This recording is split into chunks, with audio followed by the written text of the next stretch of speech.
We saw the combination of Nico and AD last year was so good in the last couple months of the season when they played together. What are you optimistic, excited about as far as the combination of AD and Julius Randle playing together and some of the things they can do? Oh, I think both of them are playmakers. I think Julius is a really physical offensive player. He can pound the ball, good post-up player. He can make plays. I think you'll see, sometimes some of the similar plays that DeMarcus and AD made. So we're excited about the possibilities of that. Actually, about another big man, Jahlil Okafor. Are you a little bit surprised that when you look at just a few years ago, he was talked about as kind of a cornerstone of an organization, and then they were talking about trading him for a first-round draft pick, and now you all have him on a team-friendly deal to see what he can do? Well, yeah, and I just think, you have to be with young guys. He's 22 years old. And, I think he's going to have a bright future in this league. I think sometimes expectations are so high you can't meet them at all. And, I think he was kind of a victim of that right there. I like what he's doing. He's a hard-working kid. He's very coachable. He's learning a brand-new system. So, I think you got to give grace in those situations right there where everything is not just going to come together right away. But, as long as he's playing with the energy that he's playing with and continue to work hard, I think he can contribute to our team, definitely, yes. I know you talked a lot about AD being more of a vocal presence on the scene. What kind of areas have you kind of seen him improve in that area? Oh, I just think just from a pure leadership standpoint, there hadn't been a whole lot of situations right now where he'd have to do that.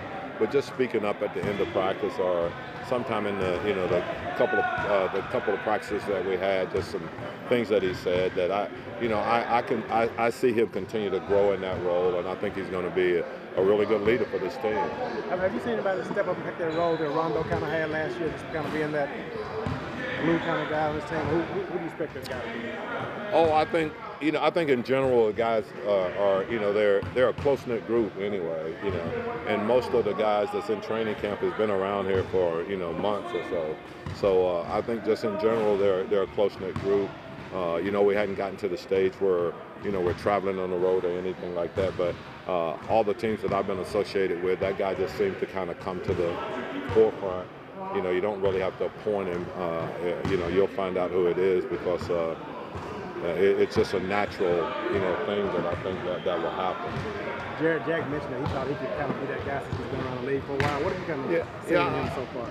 I like what we had him here last year, obviously, and that was one of the things that was the most impressive about him is that, he does have, really good leadership skills, and I think that, he's a well-respected guy because of the energy and the way he played. So, it wouldn't surprise me if he would be a guy that would step up and be in a leadership role too. Yeah.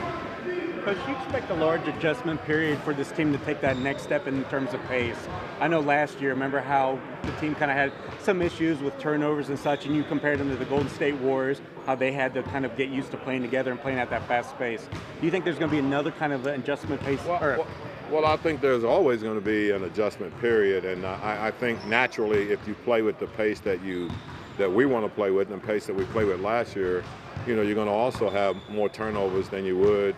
If you have 10 more possessions a game, you're probably going to have 1 or 2 extra turnovers, and that's one of the things that you live with if you're going to play at this pace.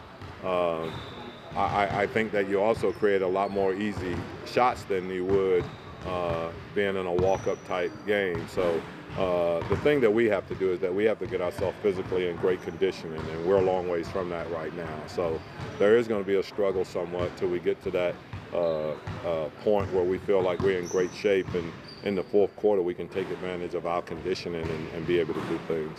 Is getting off to a good start important? I know in years past there's been, because of no Drew here or injuries and things like that. Given how deep the West is it important to get off to a good start in a fast start to show we're truly legitimate? Well, I think that would be great. If you don't get off to a good start, I don't think it's the end of the world. But, the way the West is structured now, as you're saying, that, it's hard to make up games, if you're starting in the hole. There's so many teams that's going to be better. Obviously the Lakers are going to be better. you know, Phoenix got a lot of young players, and they've got a chance to be, you know, better. And Sacramento now has got young players, and so as you look through the West and you start talking about teams, you know, there are no easy games. You know, there's not games that anybody can mark. You know, and I mean from Golden State on down, where you go, this is an automatic win. This is an automatic win. I think it's going to be very, very competitive, as it was last year. You know, we had to win our last 5 games, and we won 48 games, and we just barely made the playoffs. And probably if we won 47, we wouldn't have made the playoffs. Thank you, Coach. Okay.